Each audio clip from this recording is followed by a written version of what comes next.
Our retrospective with extras who were on the sets of Jurassic World continues with Brent Kappel.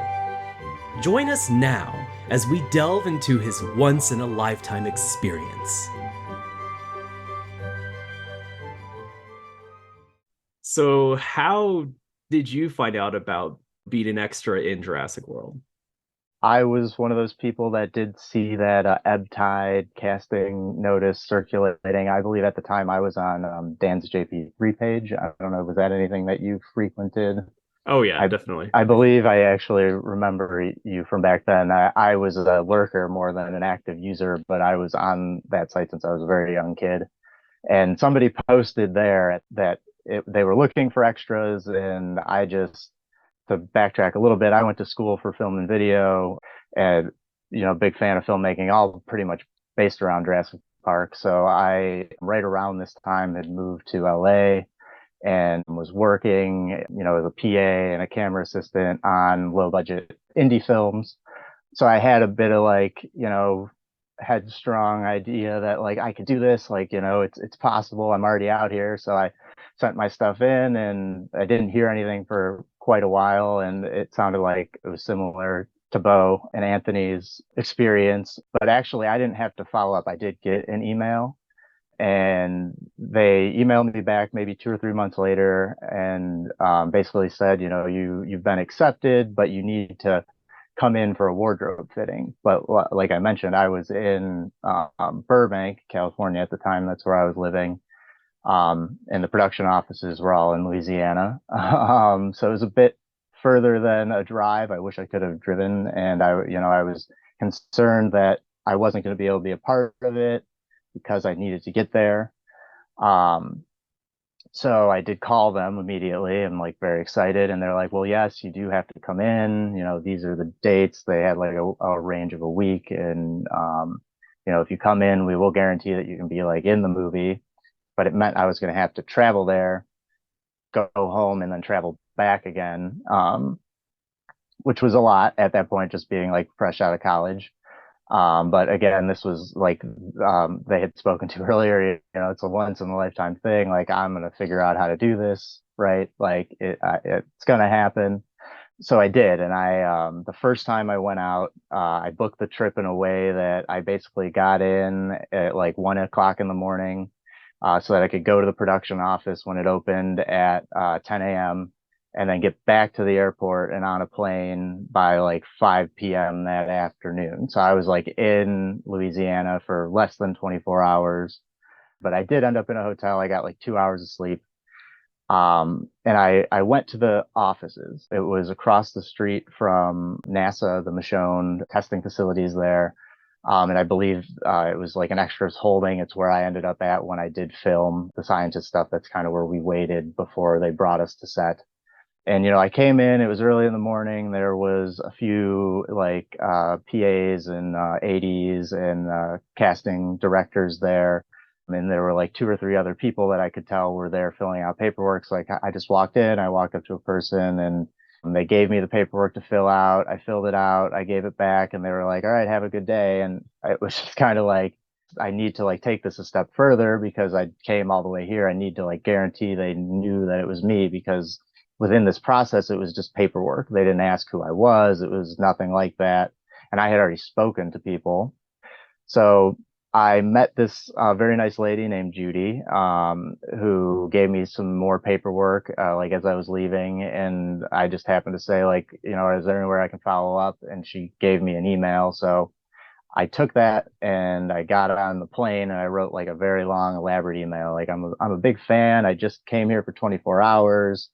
I want to make sure I'm going to be in this movie because nobody actually guaranteed anything from this process. And so I sent the email right as I was, landing. And the next morning I wake up to a phone call from Judy and she's like, you did what? You're crazy. You flew here just to fill out paperwork. And I was, well, that's what they told me I had to do.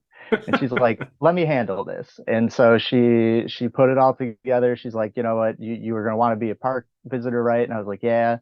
And so she's like, there's 5 days of filming during this week. I'm gonna book you right now. You're guaranteed. And that's kind of how the whole process went, and it was a couple weeks early, so I was able to like really plan getting there the second time.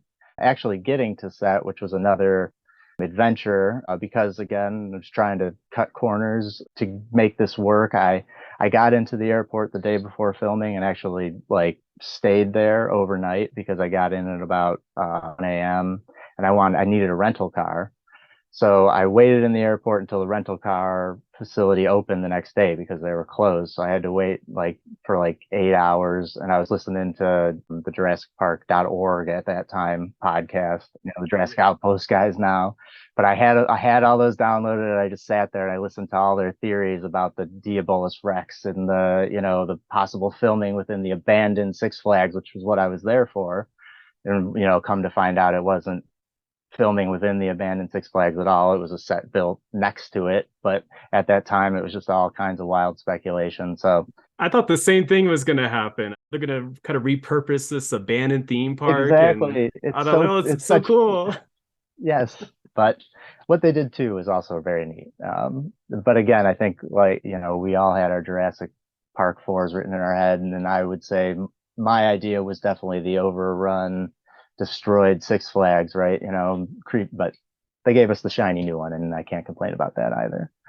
No. Um, but I got the rental car, and I had a hotel, which again I was trying to not pay for an extra day, so I wasn't checking in till later that day. So I ended up going to a theater and renting a ticket to watch X-Men, and I just sat there and I did like a double feature. I kind of just stayed in the theater, and then I left, and I went to the hotel, and obviously couldn't sleep that night because I was just too excited. But Yeah. did get up the next morning. And luckily didn't miss my alarm. I can't remember who was it that said that they did, but that would have been a very scary morning, I'm sure.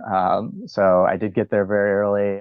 I think they spoke to the name of the film, obviously Ebb Tide, but every morning we had a secret password to get on set, and the password for us was salmon. Don't know why, but that's what it was. So you had to show up, and there was a guy at the gate, and you'd be like salmon, and they'd let you in. So Interesting. The Main Street set is what they built on the parking lot of the abandoned Six Flags. Not in it for anyone who gets confused. Unfortunately, they didn't use any part of the actual theme park, but giant parking lot. So they made a giant Main Street exterior set because, I mean, some of the exteriors did have interiors that you could go into partially, right? they did, yes. So when you kind of approached the set, so after saying salmon and going through the gate and kind of navigating in, because it was an old theme park, it was built to house like a large amount of cars, big parking, and the actual like lanes to get in kind of snaked through a little bit of forested area, which was definitely overgrown because it was no longer operating, kind of like an abandoned Jurassic would be. So it was very cool to drive in early in the morning, dark out, through kind of the jungle, as you will, and then pulling into the parking lot. There, at the time I arrived, already probably about 100 extras. They had us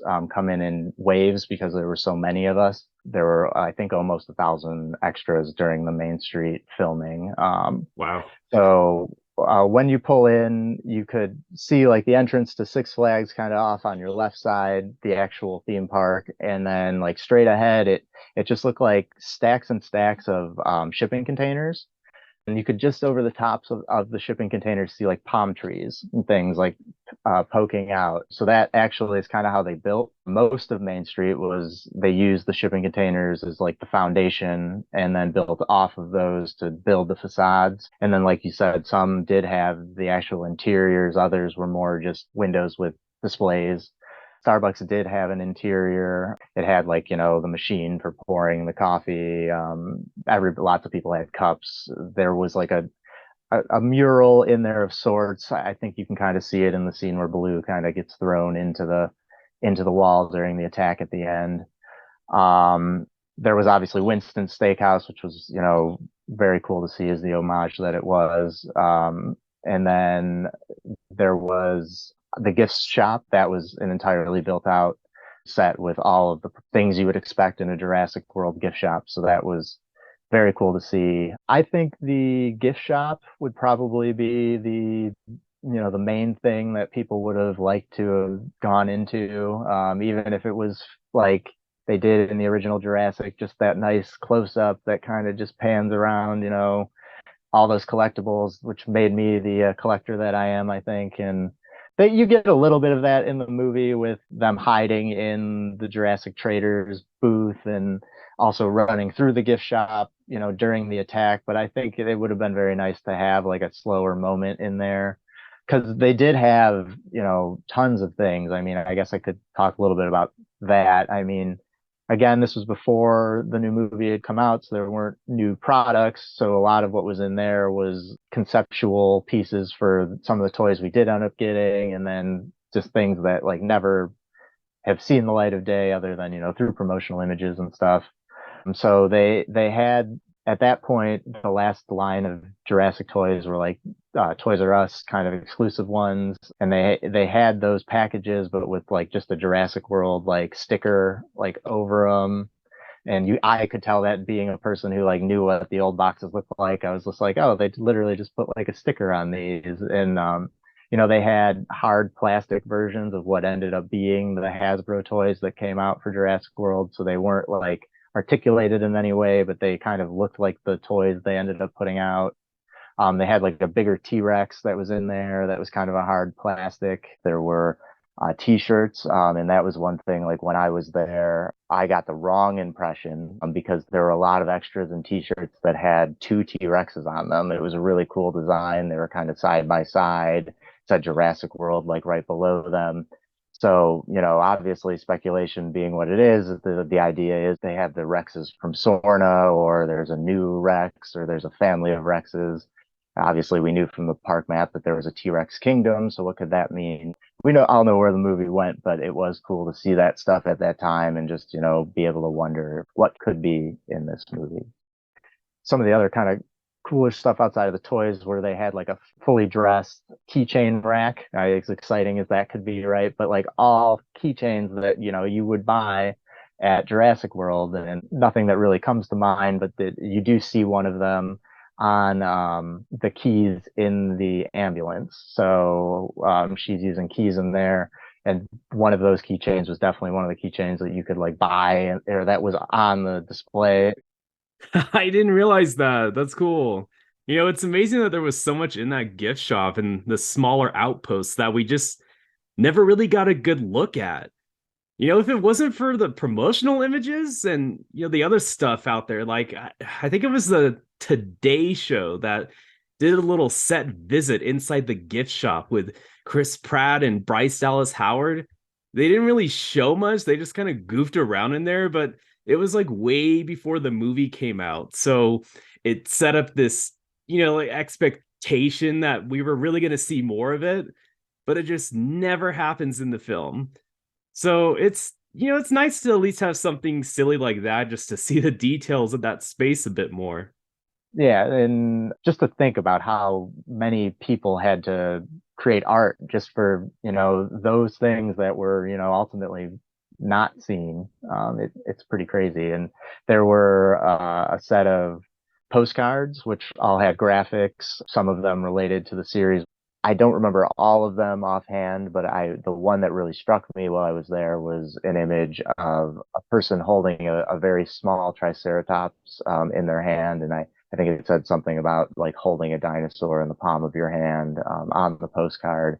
And to me, that was like a very cool and subtle reference to the novel and kind of the start of the book where they speak about potentially bringing Jurassic to a point where there could be pets, pygmy, I think they're called, like versions of the dinosaurs that they could then maybe potentially sell as consumer items, even with like InGen branded food and things like that.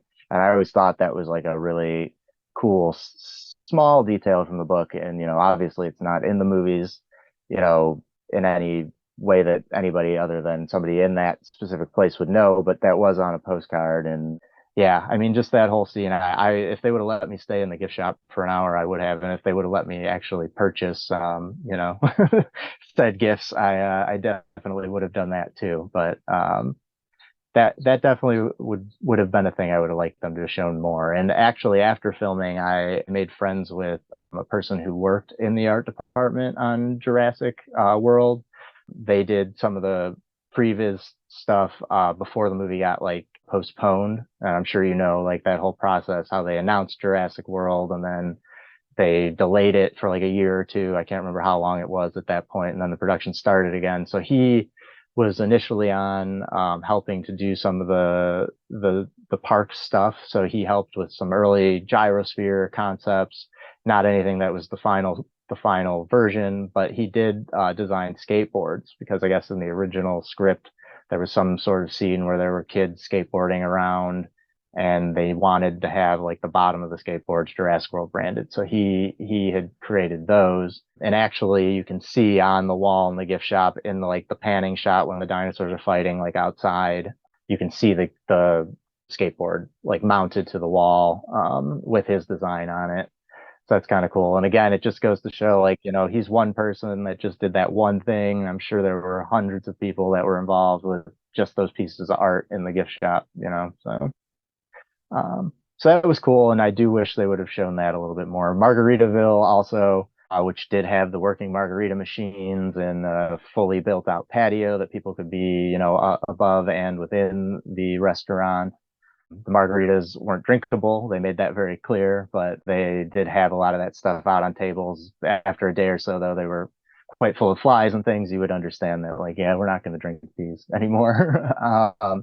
Very cool. And as everybody knows, and I can confirm that was Jimmy Buffett. He was there. It was like a big deal. Like it was funny because like so many of the extras were over the moon that Jimmy Buffett's there. And I was like, yeah, I'm already as excited as I can be. Like I'm at Jurassic. I mean, Jimmy Buffett's cool, don't get me wrong, but like it was just like so many people got excited about that. I'm like, I'm already here, guys. Like I'm already this excited. Like what? Yeah, it's just extra ice on the margarita. Yeah, basically. this is even cooler. And now he's running away with margaritas. Like this is awesome. So there were, a few other restaurants that you do see in the movies, kind of on the tops of some of the shops that were on the main street. I think like one of them was a tequila bar, and then another restaurant across the way. But all of them had, tables, menus on the tables, drinks, glasses. It felt like being in Disney, but Jurassic themed. It was an experience just for that alone. So. And they clearly spared no expense, right? You could say that. I had to. Yes. From the Peeps branded candy boxes, I think they had Mike and Ike's. They had, like we said, Starbucks coffee cups. I don't think they were Isla Nublar branded, but it felt like they should have been. And the bags and all the wardrobe for all the park goers and the maps and all of that. It was something to see, and that was basically my first experience when you show up on set.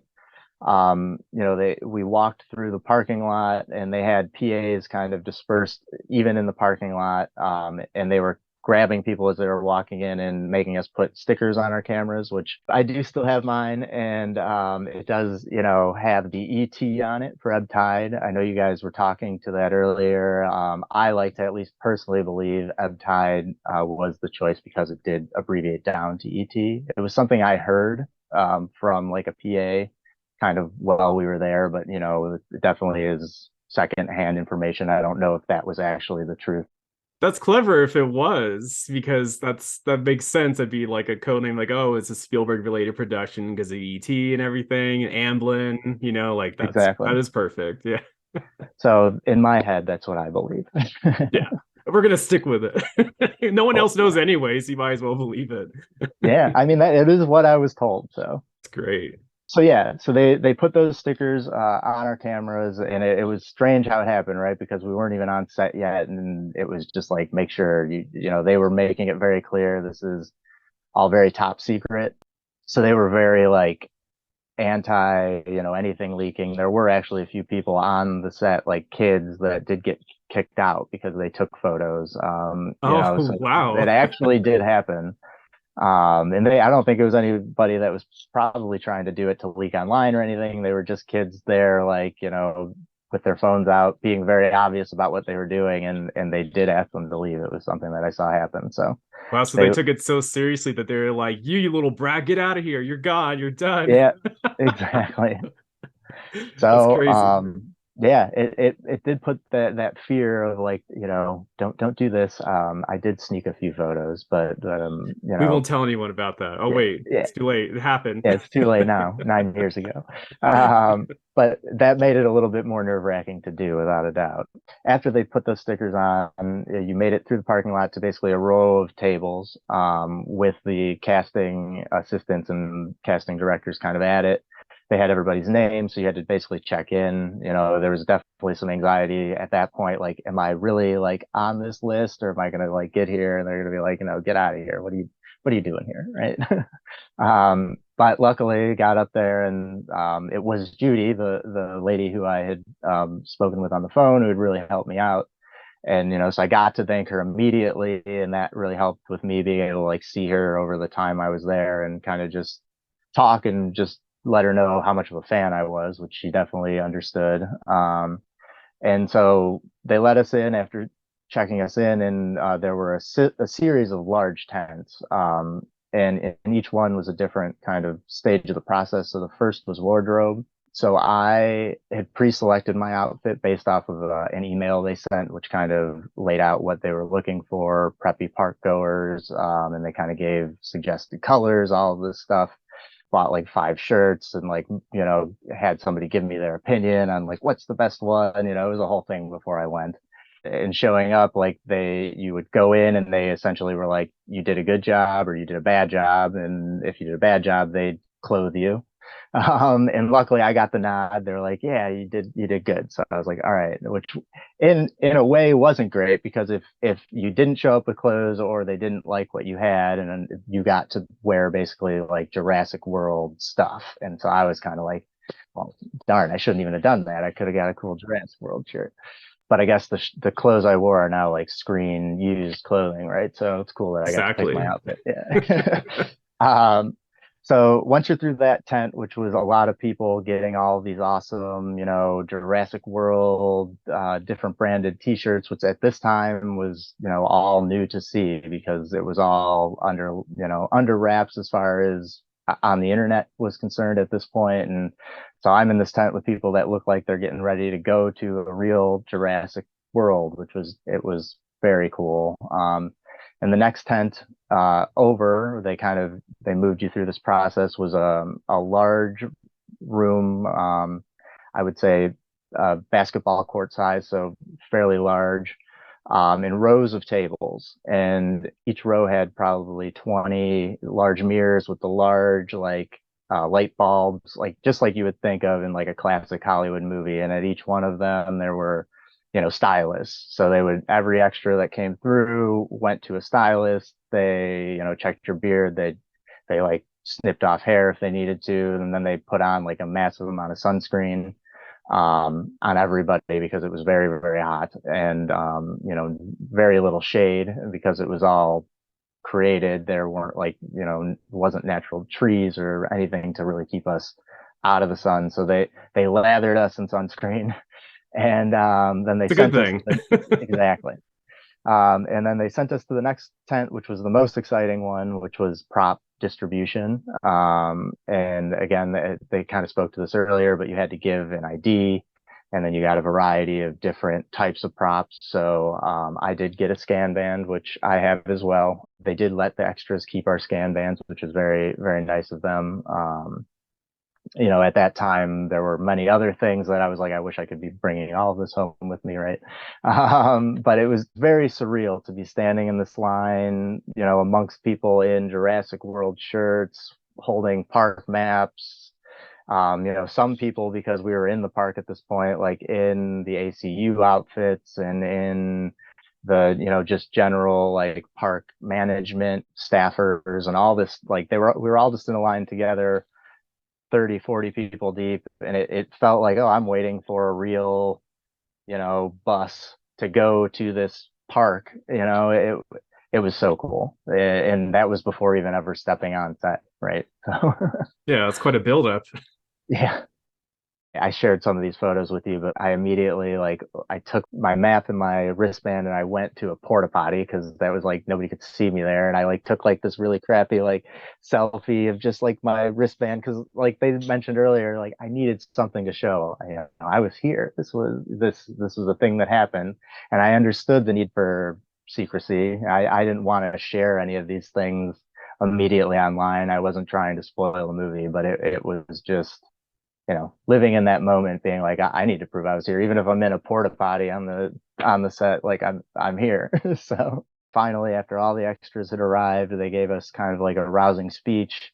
They did that like every day. It was always pretty cool. Actually, on one of the days, like Bryce and Chris came in and did like a speech to the extras, like, you're part of something really exciting here. It was cool of them to do that. But on this first day, they explained kind of what the set was like. I think it's still true currently, but at that point, it was one of the biggest film sets ever created as far as a seamless set. So like you had mentioned, the interiors and the exteriors and, it all being actually in one location and built.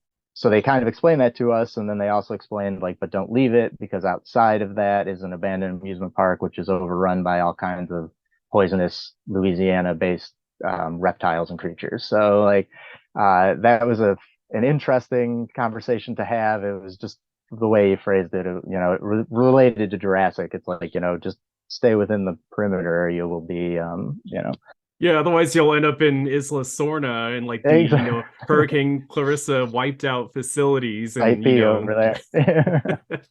Exactly. So they let us out and they brought us to the wall of shipping crates.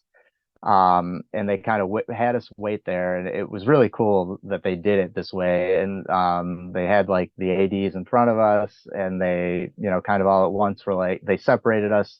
Some people went more towards the front area, which would have brought them out onto Main Street, like by where the mosasaur, like actually the lagoon is, that fencing. And then the other half went in where the Gentle Giants petting zoo entrance was that Zach and Gray come down in the movie.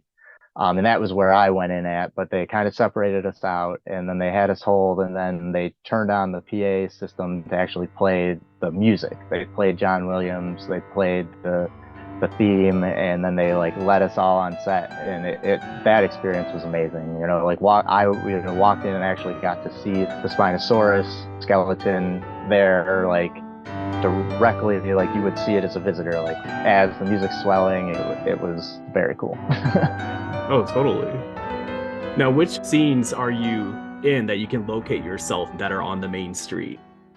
The ones that you could pick me up in are the big introductory shot. So there's which was interesting how they filmed it. You get the cool flyover when Zach opens the door and says, I don't want to wait anymore. Just like us, we're ready. We want to be at Jurassic Park. And you fly over the main street, and that was filmed a helicopter shot with live extras, at least in that main center area of Main Street. Everything else was digitally added in. But that was our first day, so that the helicopter shots were what they were doing. I'm on the steps in all those shots, but it's very extremely wide, so you can't really pick that out at all. But they did end up doing a secondary kind of Main Street fly down, which is kind of a little bit later, not much later, but a little bit later. And I think it's when they're about to enter the Innovation Center, right? yes, and in that one, it's really cool. I met another gentleman. That's how extras work. They just say like, stand with this person. You're now friends. Like talk and just act out the scene like you're at a park together. So me and this cool guy were just talking, and we got placed like right on the steps, nobody around us. And so the camera comes down the street, and we're both like pretending like we're like looking at the map, like we should go to the egg spinner because that's on the map, and it's just like, let's walk that way. And so you can definitely see the two of us kind of observing the map and walking down the steps like right as the camera comes up to the Innovation Center. And it's cool because now they use that image a lot for like marketing stuff. So I get to be like standing there, and whenever they show that particular shot, I'm like, look, I'm at Jurassic World. So because it's one of the money shots. Exactly. Yes, it was very cool.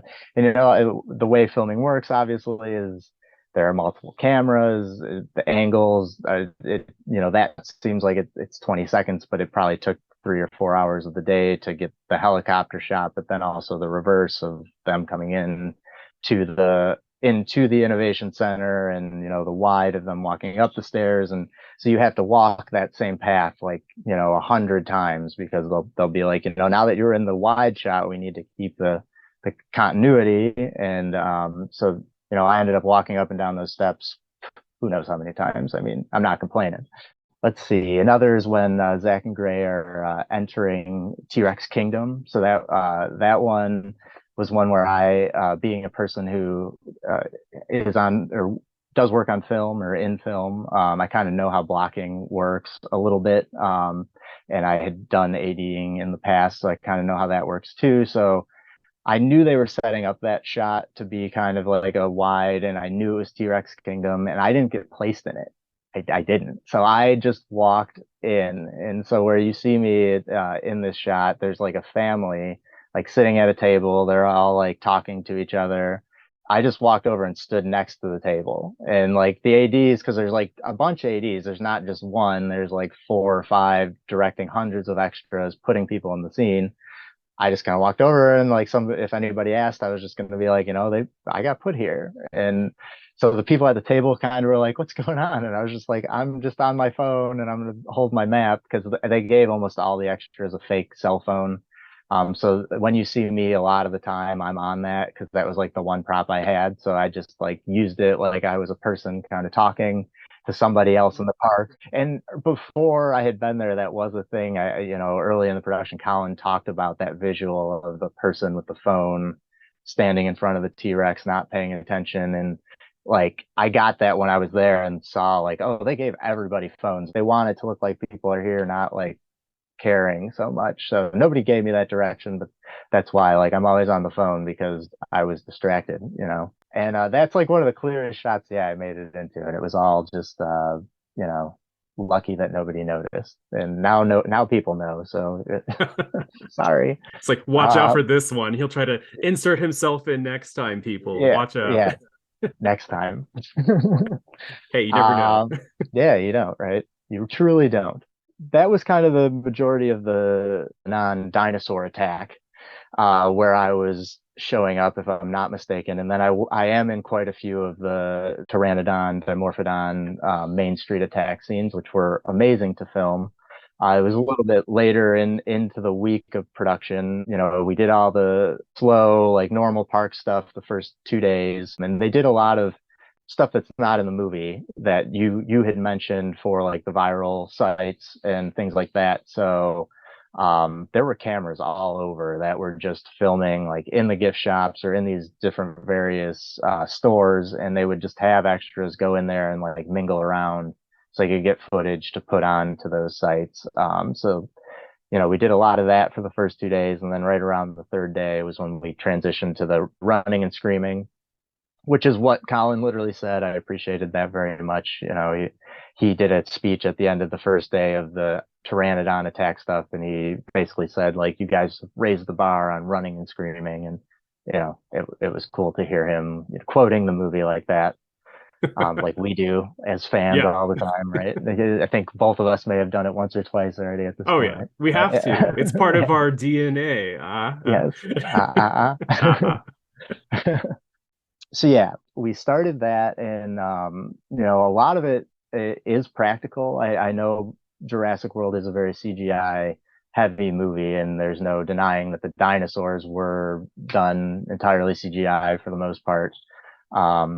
Disappointingly to a lot of fans, I think. I was a person definitely going there like, oh, I can't wait to see these amazing animatronic practical effects, and didn't get so much of that. But what they did do was more along the lines of like practical stunt work and practical effects work. So they did a lot of wire pulls, like breaking things and destroying things that, once you watch the movie, you take for granted, because a big pteranodon is crashing into it digitally.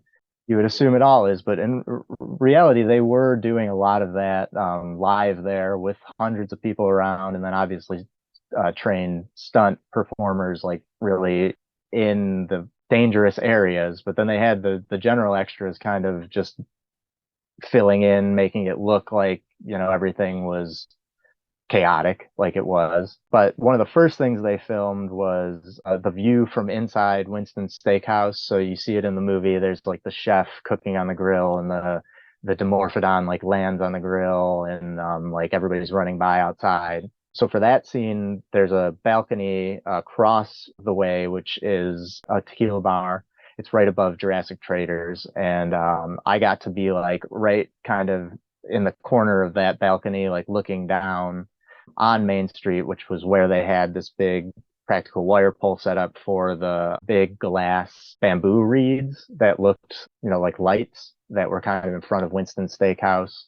And in the movie, you do see them. So, like, from that shot, there's a pteranodon that crashes into those glass bamboo shoots. So that's actually all practical. They pulled and broke all those into like a bunch of pieces, and it was a one take. So, they kind of directed us to be like looking around, like we're being attacked from the air, and, obviously don't stare at the effect because that would ruin it. I'm actually in the background of that scene, like cowering as the pteranodon like crashes in and takes it out. And they'd put a Dimorphodon like on the railing above me, and it's like snapping down at me. I'm like maybe 50 pixels, right? Like I'm very tiny in a corner of an image, but they did put a dinosaur there. So, that's pretty cool. I'm like, I got attacked by the Dimorphodon in that shot. Yeah, how many people can say that? That's great. Yeah, yeah, so that was cool, and also just to see the effect, because again, it was a one take. They didn't have more of those bamboo reeds to break, so it was like, we're gonna get this one, and they did, and it looks cool in the movie. I really like that shot, even if I wasn't lucky enough to be in the background. I always laugh when it lands on the grill. There was a lot of that in the background in ways that people probably just don't know, like even like the tables along Main Street, or they had like Triceratops strollers and things. Like a lot of that stuff in those scenes was rigged to be pulled and broken and destroyed. And you can see it in the background, but it would definitely be something nobody would really key into because so much else is happening. But and that's kind of what they want it to be, right? Because they don't want you to be focused on the effect, like a magic trick almost, right? Yeah, exactly. That would be where you could see me. And then the last kind of shot, I'm in on Main Street, and it's actually the last shot I'm in the movie, from like the lagoon looking back, and the pteranodons are attacking, and a woman gets taken down by like a pteranodon kind of like right in the foreground, and then a guy like runs through like bottom a corner screen like through there, and a Dimorphodon like dive bombs in, and I didn't notice for like the first handful of times I watched the movie, but by about the sixth time I was like, that guy's me. And so like I like run through like the very bottom of frame, and a Dimorphodon does like snap at my head and like fly throughout. And again, it was pretty cool. I can say officially I survived a dinosaur attack in a Jurassic film. So did you see any of the legacy effects prop heads? I did, yeah. So that actually, again, yeah, going there being like, I can't wait to see all this practical dinosaurs that are going to have. I was looking out for it, and what we did end up seeing were the little, they weren't full size interpretations of the dinosaurs, but I think they were like, maybe some scaled down version, but they were there for lighting purposes. And they did have the Dimorphodon and the Pteranodon. I was like on a balcony when they had them out, so they were like really far away from me, so I didn't get like a very close look at them, but I definitely was, ogling them from a distance, like, oh, that's so cool. Like that was the closest I really got to the dinosaurs on set. And then there was one instance a little bit later where they were doing the scene where Zach and Gray get to Main Street, and the Pteranodon gets tranked, and it like crashes into the Dave and Buster's, and it like slides towards them. And they had a big Pteranodon, the full scale head, but it was an unpainted one. So the littler maquettes were painted, and they did look like they were going to look in the movies. But the one full size one they had was just like a resin kind of color. But that was very cool to see. They kind of like moved it in to kind of simulate the dinosaur crashing down and things like that. I was there for the infamous Zara pteranodon attack. That was amazing to see, and she truly was like a trooper for doing it and being excited for it. Throughout the course of the week of being there, they actually set up the green screen for her fall in the parking lot. Because it was a massive parking lot, they cordoned off an area and they just painted a big green square, like huge green square just in the middle of this parking lot. The day they did it, one of the extras left and drove across it. So they had to repaint it. Yeah, because people are, they make bad decisions sometimes. So this person decided, I'm, driving across this thing that's coned off. And so, yeah, they were mad at us the next day about that. Obviously, I didn't know who did it, but they repainted it. And throughout the course of the week, the conversation was always like, what are they going to do over there? Like, because they, we're extras. They don't really tell us much of anything other than what you need to know, which is how it goes. It was a very dangerous thing she was doing. I mean, she gets yanked very hard, like very fast, straight into the air, and she was doing it over and over again. So they definitely had like safety meetings for even all of us, like, you have to keep X amount of distance. She was just super excited though. Like a lot of the actors like are on set and they leave when they need to, they come back when they need to, but she was there like the whole day, just like in the tent, like talking to people. Like it was just clear. She was like, I can't believe I'm getting to do this. And then just watching her, because I wasn't one of the extras that was like running around so much. They didn't need everybody like for all of those scenes because they were closer in. So I just kind of got to watch her and just yanked in the air and back down and yanked in the air again and back down. Like, and then getting to see the final cut of it, I personally really like that moment. I know it has its reasons for being divisive, and that's fine too. But like I being there and just knowing what went into it's a very technically cool shot, even outside of just being like exciting. I'm sure she must have been a fan too. I mean, maybe that's why she was around the set the whole day and talking to everyone. Yeah. I mean, she's very down to earth, which is great to hear that about any actor. So that's fantastic. And they all were. I would say, I was lucky enough to be around Chris Pratt, Bryce Dallas Howard, Ty Simpkins, and Nick Robinson. They were all, especially those two, the same. They were just kind of on set the whole time because they were just kids, like living it up. Like, this is awesome. And Chris Pratt was funny and witty to everybody he was around. He was always cracking jokes, like, like you would expect. And at that point, he wasn't the Chris Pratt we all like know now, Star-Lord and all this stuff. He was just, he had been in Parks and Rec and was in some stuff, but, I didn't know what to expect from him as a person. And he was as like funny as you would expect him to be. In the final segment, Brent details his experience in the Hammond Creation Lab and an examination of several fantastic props.